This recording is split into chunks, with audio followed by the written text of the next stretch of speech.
Kant que venga por el lado más del idealismo, de la razón dogmática o de la razón, digamos, pura? No, yo porque no entiendo nada de filosofía.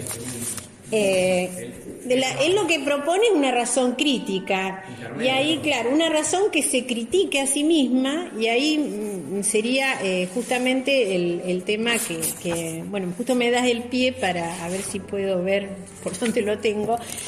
¿Cuál sería, digamos, cuáles serían las consecuencias políticas de la crítica de la razón pura? Porque lo que plantea Kant en primer lugar sería que, bueno, la razón teórica no tiene respuestas, no va a tener ninguna respuesta definitiva acerca de esas preguntas que son tan importantes para nosotros como sujetos humanos, como seres humanos. No hay ninguna respuesta definitiva. Entonces él dice lo que queda abierto es el ámbito práctico. Entonces lo que hay que buscar serían principios prácticos que organicen nuestras acciones en términos de ideales, como ideales a realizar, sin tener la garantía de que lo vamos a lograr. No sé si se entiende. Es decir, entonces esa crítica de la razón pura teórica nos lleva al ámbito de la razón práctica. Pero en general se considera que, bueno, que la reflexión kantiana termina ahí en ese ámbito del práctico moral, pero sin embargo no es solamente práctico moral, porque existen otras obras, digamos, que ya son posteriores a la crítica de la razón práctica, que son más cercanos, digamos, serían como las obras de la supermadurez de Kant, porque Kant escribió la crítica de la razón pura a los 57 años, o sea que las últimas obras son de 1790 en adelante, ¿no? O sea, ya ahí Kant tenía, no sé, 1790 y tenía casi 70 años más o menos, o sea que era muy maduro ya Kant en esa época. Entonces decía que hay obras de 1790, 1792, 1795, incluso 1798, donde aparecen todo lo que se conoce como los escritos políticos de Kant, ¿no? Donde ahí Kant plantea justamente, se plantea, incluso los principios metafísicos del derecho son de 1793, o sea, después de 1790, o sea, Kant muere en 1804 y a los 80 años, así que, bueno, más o menos para sacar una idea del desarrollo, ¿no?, de la obra. Entonces decía que más o menos a partir de 1793 aparecen todas estas discusiones en torno al derecho, a la justicia, a la forma de gobierno. Hay un texto muy interesante que se llama El conflicto de las facultades, que es de 1798, donde Kant también vuelve a hablar, digamos, de la facultad de filosofía o de la filosofía como justamente esta disciplina que se ocupa de preguntarse, de seguir interrogándose y desde la razón misma, ¿no? Desde una racionalidad crítica. Y yo creo que esa idea de la razón crítica va a ser un poco lo que va a heredar toda la tradición alemana, ¿no? Es decir, poner en cuestión o observar o analizar desde la razón, digamos, con una mirada crítica, si se quiere, aquello lo dado, ¿no? Lo dado en el caso en el ámbito no solamente científico, sino también jurídico. Y bueno, en el ámbito moral, fundamentalmente, así como ha quedado en la tradición, ¿no? Es decir, la herencia es como que solamente habló de la moral cuando se refería al ámbito práctico. En general se circunscribe la teoría kantiana al ámbito moral, pero sin embargo hay otros ámbitos, ¿no? Además de la religión, digamos, la jurisprudencia, o sea que también hay en cierto modo una reflexión de carácter político, jurídico-político, ¿no? Que, bueno, en general no se trabaja mucho. Trayéndolo ahí a la actualidad, digamos, nos permite pensar sobre los límites de la democracia, ¿no? Digo, ¿hasta dónde un sistema democrático puede permitir, no sé, vulnerar derechos, ¿no? O qué sé yo, o limitar la libertad, o restringir la libertad de las personas, como lo estamos viviendo hoy? No, en ese sentido, por ahí decimos, estamos en democracia, ¿no? Como si fuera un Estado que ya está, que ya lo alcanzamos y que ya no hay más posibilidad de ir más allá, y sin embargo hay muchísimas más cosas que hacer dentro del sistema democrático, ¿no? por ahí desde el pensamiento de Kant nos habilitaría a pensar sobre eso, ¿no? Sobre cómo mejorar la democracia que tenemos. Claro, el pensamiento kantiano creo que nos permitiría pensar que la democracia es una idea, podríamos pensarlo así, él no habla de la democracia, él habla fundamentalmente de la república, ¿no? Él es republicano. Bueno, vos me preguntás desde el punto de vista político, es republicano, ¿no? Digamos, no es defensor de la democracia. Pero sí, podríamos pensar que la democracia es una idea que no se refiere a ningún objeto determinado, que no tiene una única definición, que no hay una definición universal válida para todo el mundo acerca de lo que es la democracia. Yo me puedo preguntar qué es la democracia y, sin embargo, lo puedo utilizar como esa idea aparecería como un ideal, ¿no? Es decir, un ideal que sería la democracia como un ideal a alcanzar. Yo creo que en algunas corrientes, digamos, esa idea de la democracia está presente, ¿no? Esa idea de la democracia no es un objeto concreto determinado, sino que es algo a lograr, ¿no? Es decir, y justamente ese ideal de la democracia, ese ideal democrático, es lo que me permite, en cierto modo, poner en cuestión o analizar, reflexionar acerca de las formas efectivamente existentes de los regímenes democráticos. ¿Se entiende? Es decir, habría un ideal de lo que es la democracia y por otro lado, racionalmente pensado, ¿no? ¿Se entiende? Es decir, hay que pensar, bueno, la idea yo creo que en este caso sería, bueno, podemos pensar de otro modo, es decir, el régimen democrático no es exclusivamente las democracias efectivamente existentes, sino que hay una posibilidad de pensar qué es la democracia, ¿no? Entonces, esa democracia nos serviría, estaría funcionando como un ideal a alcanzar y que nos permitiría, en cierto modo, analizar o reflexionar críticamente, ¿no? Esa idea de la razón crítica, críticamente sobre las democracias efectivamente vigentes, ¿no? Sobre los regímenes democráticos, si se quieren, los que vivimos. Esto no es democracia, sino diríamos desde la perspectiva kantiana que no tendríamos posibilidad de poner nada en cuestión, porque habría que aceptar lo efectivamente vigente, ¿no? O sea, estas leyes son democráticas porque provienen de un régimen democrático.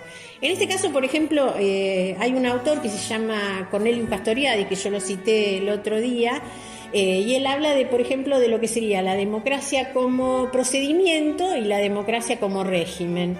Entonces, yo creo que en cierto modo está inspirado en esta idea de la crítica kantiana, es decir, donde la democracia como régimen sería una forma de organización política que, bueno, debería cumplir con ciertas reglas, como por ejemplo, ¿qué es lo que caracteriza al régimen democrático? La participación del pueblo, ¿no? O qué es lo que caracteriza al régimen democrático, la publicidad, como dije el otro día, ¿se acuerdan? La publicidad de los asuntos comunes, ¿no? Entonces es como, esa sería la democracia como régimen. Esa democracia como régimen estaría funcionando en este esquema kantiano como un ideal regulativo, que es lo que yo puedo pensar con respecto a la democracia racionalmente, ¿no? Es decir, utilizo mi razón y pienso, no, un régimen democrático debería cumplir con estos requisitos. ¿Me siguen? Y por otro lado, habría una democracia, dice Castoriadis, que sería la democracia como procedimiento. Entonces, bueno, si el régimen, digamos, si el presidente fue elegido conforme al procedimiento establecido por la Constitución, entonces es democrático. Y esa sería la democracia como procedimiento, es decir, esa sería la democracia efectivamente existente, ¿no? Entonces no tendríamos ningún criterio que nos permita poner en cuestión o preguntarnos acaso, ni siquiera poner en cuestión, preguntarnos acerca de la validez, digamos, de la legitimidad de un régimen democrático dado, ¿no? Es decir, porque bueno, cumplió con el procedimiento, entonces vivimos en democracia. ¿Se entiende? Ese sería la democracia. Eso es una dicotomía que establece Castoriadis, pero me parece que es válido en este caso, ¿no? Porque Kant no habla de la democracia. Kant habla de un régimen, él considera que lo que se puede pensar, digamos, como lo más justo, lo más parecido a un régimen justo sería una república. Bueno, piensen que Kant está viviendo en el siglo XVIII, bueno, es digamos contemporáneo del monarca ilustrado, ¿no? De Federico II de Prusia. Entonces, bueno, él habla de la capacidad del príncipe, del lugar que va a ocupar el parlamento, digamos, el régimen de justicia, etcétera, ¿no? No está pensando en un régimen democrático, pero sí está pensando en esta idea de que un régimen, el régimen más justo, si se quiere, la justicia, es un ideal que debería, ¿no? Yo traje en los principios metafísicos del derecho, él da una definición de lo que sería un acto justo. Bueno, ahora no sé si lo voy a encontrar acá. Y él dice, bueno, una ley puede ser de algún modo analizada desde el punto de vista de la justicia si cumple con este principio práctico, ¿no? El principio práctico sería de que una ley debe garantizar el ejercicio del derecho de todos los miembros de una comunidad. Bueno, no lo voy a decir, no lo voy a leer porque lo digo así en relación él dice, todos los miembros de la comunidad debería respetarse su derecho. Entonces, una ley será justa en la medida en que se respete el derecho de todos. Como ven, también vuelve a aparecer esa idea de los individuos, ¿no? Esa idea de que el Estado sería, bueno, aquel que regula las relaciones entre individuos libres, ¿no? ¿Se entiende? No sé si, como no los veo, no sé por dónde andan. Más o menos, entonces esa idea de justicia sería la que debería, de alguna manera, regular, hacer un uso regulativo, ¿no? Hablando de este uso regulativo, debería regular, si se quiere, la acción del legislador, del legislador o los legisladores, cuando es el momento de sancionar las leyes, ¿no? Es decir, deberían estar inspirados, si se quiere, en ese principio práctico de respetar el derecho de todos, ¿no? Una ley sería justa en la medida en que se respeta el derecho de todos los miembros de una comunidad. Me pareció entonces, en la última parte que quería señalar, es que podemos entonces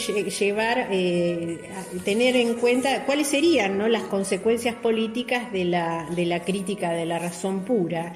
Y en esto yo sí me encontré un autor que me pareció interesante, que es un autor peruano que escribe un texto que se llama La crítica de la razón pura como crítica inmanente, y trata de establecer una conexión entre la teoría crítica, o sea, de la Escuela de Frankfurt, y la crítica de la razón pura. Él dice que la discusión, digamos, que se lleva adelante en la crítica de la razón pura no es solamente una discusión que tiene efectos en el campo de la metafísica, sino que también tiene consecuencias políticas y consecuencias jurídico-políticos y consecuencias sociales.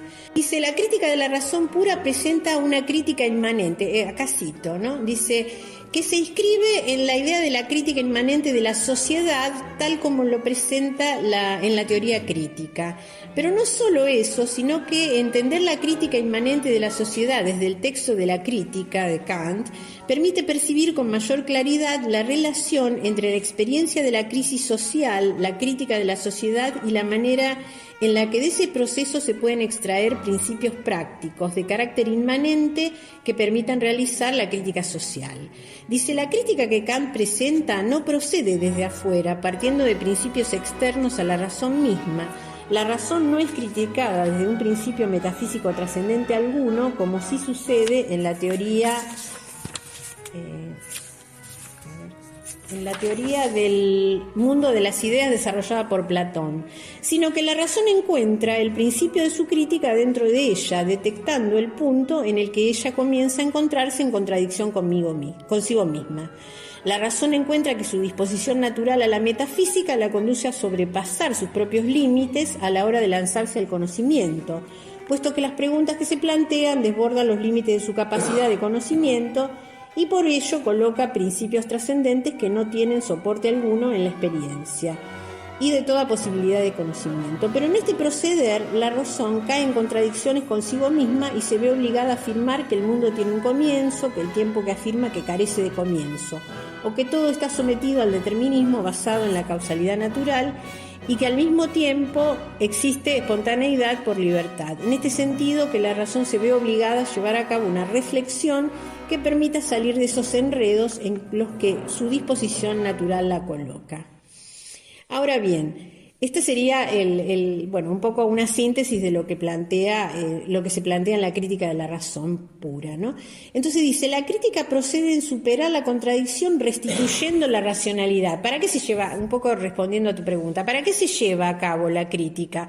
Para justamente restituir una racionalidad perdida. ¿Por qué? Porque en la medida en que se ha entrado en estas contradicciones, se podría llegar a pensar que, bueno, entonces la razón no es la herramienta que nos va a permitir, de alguna manera, responder a nuestras inquietudes, ¿se entiende? Es decir, bueno, las contradicciones llevan a la razón a que que haya una cierta, podríamos decir, un cierto descreimiento en la razón. Esa sería la posición de los escépticos, ¿no? Con los escépticos lo que ponen en cuestión sería la capacidad entonces de conocer que tengamos. Entonces él dice, ¿para qué se lleva a cabo la crítica? La crítica es inmanente, o sea, la razón reflexiona sobre su propia potencia, ¿para qué? Para restituir esa racionalidad perdida o que en cierto modo está puesta en cuestión. Dice, de esta manera la razón restituye su coherencia interna partiendo del examen de la contradicción que se encuentra en ella y saliendo de ella con principios inmanentes a la misma razón. La crítica inmanente que realiza la razón de sí misma se desarrolla en tres campos principales, y acá es donde dice, en el campo de la confrontación de los sistemas metafísicos, en los procesos históricos y en los procesos sociales. Para efectos, dice, sobre la base de esta lectura, entonces él lo que dice es que podríamos, esas posiciones dogmáticas se traducen, ¿no? Las posiciones dogmáticas en el terreno metafísico se traducen tanto en el campo histórico, hasta luego, como en el campo político. ¿Quién es el autor? Este autor se llama Caviglia Marconi, que es un autor peruano que me pareció interesante porque es una lectura por lo menos diferente de la famosa crítica. Entonces acá él dice, este dogmatismo, el dogmatismo es una posición, peligrosa desde el punto de vista de la racionalidad, porque justamente en la medida en que la razón entra en contradicciones consigo misma, es que se puede descreer de la racionalidad, ¿se entiende? Por eso él lo que plantea justamente Kant es, para recuperar, si se quiere, la potencialidad de la metafísica, habría que criticar a la metafísica, no dejarla como está, porque no se trata de apoyar una u otra posición, sino en todo caso ponerla en cuestión y preguntarse, en este caso preguntarse acerca de la potencialidad que tiene la razón para resolver los problemas que ella misma se plantea. ¿Se entiende?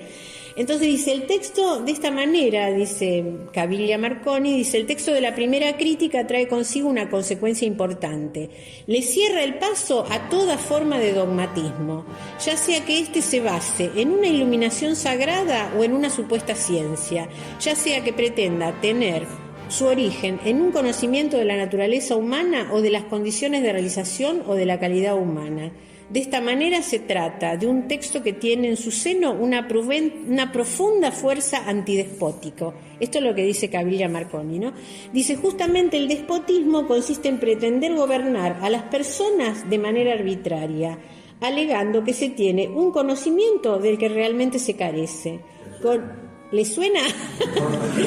Con ello quedan fuera de juego las pretensiones despóticas de las iglesias, esto es lo que dice Marconi, ¿no?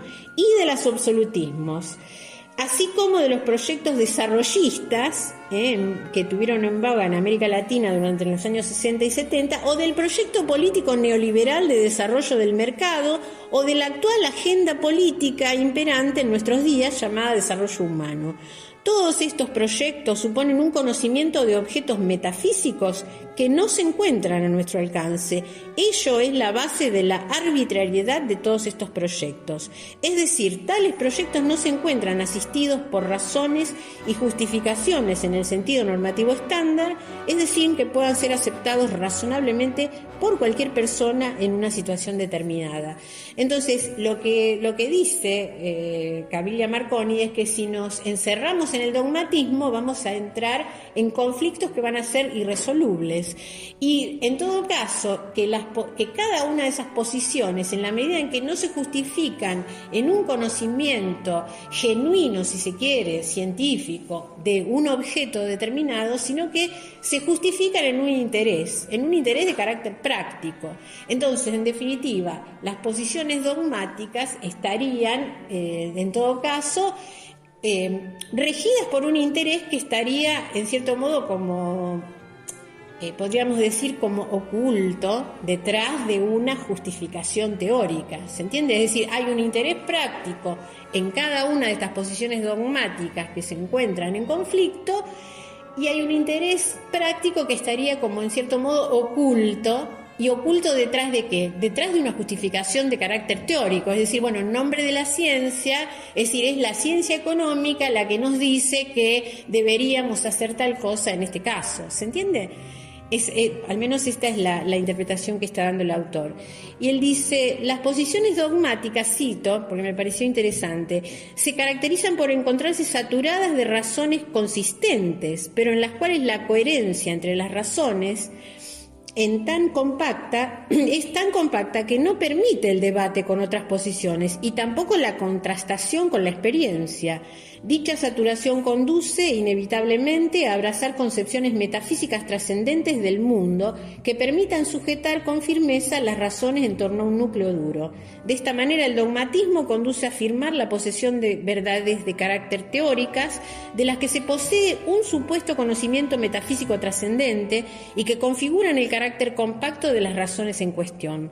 Ello hace que el encuentro con otros sistemas dogmáticos se presente como una lucha a muerte, pero incluso las posiciones dogmáticas se enfrentan a posiciones depuradas por la crítica o frente a la experiencia que puedan cuestionar sus pretensiones de validez. Este enfrentamiento entre posiciones dogmáticas no es solo algo que se encuentre a nivel metafísico, sino que se encuentra con claridad en los conflictos históricos. Incluso el escepticismo frente a las posiciones dogmáticas se encuentra hecho del mismo material que sus rivales dogmáticos, puesto que ambos se instalan en posiciones teóricas dirigidas a debatir respecto del conocimiento o no conocimiento de determinados objetos.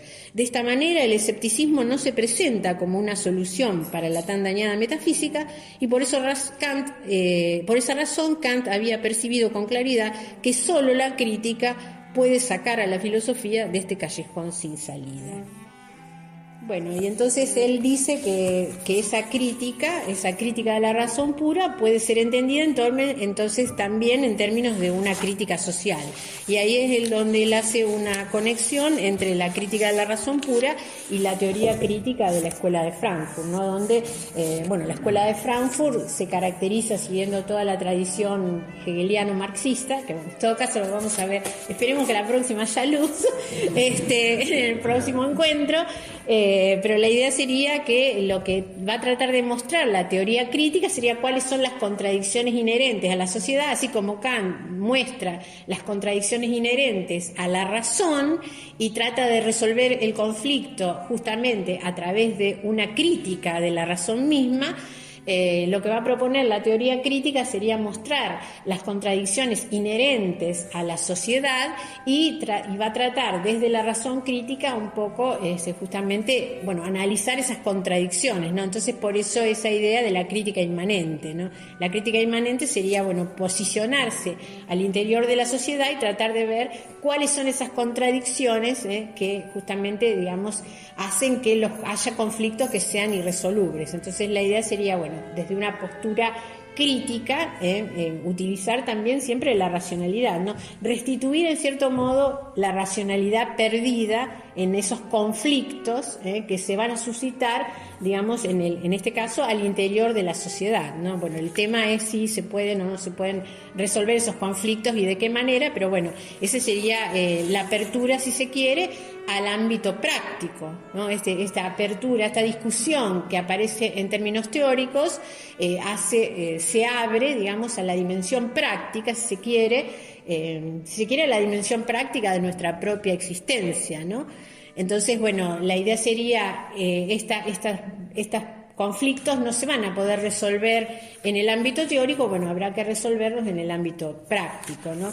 Entonces, bueno, un poco para a ver si puedo culminar, yo lo que quería marcar es que justamente, bueno, qué sería lo que nosotros podemos aprender a partir de las enseñanzas kantianas. No sé ni qué hora es ya. Entonces estamos bien. Sería que, bueno, en primer lugar, que no hay respuestas definitivas acerca de qué nos cabe esperar, que es al mismo tiempo una pregunta teórica y práctica, que debemos utilizar las herramientas de la crítica racional para salir de los callejones sin salidas en los que nos encontramos teóricamente, y que podemos restituir la racionalidad mediante la búsqueda de ciertos principios prácticos que estén racionalmente fundados para orientar nuestra acción. O sea que una de las enseñanzas kantianas va a ser de que, bueno, en todo caso, las respuestas hay que buscarlas en el ámbito práctico, no en el ámbito teórico. Siempre que podamos, en todo caso, bueno, tomar como tener a las ideas como ideales, ¿no? Como un ideal regulativo de lo que queremos buscar, digamos, a través de nuestra práctica.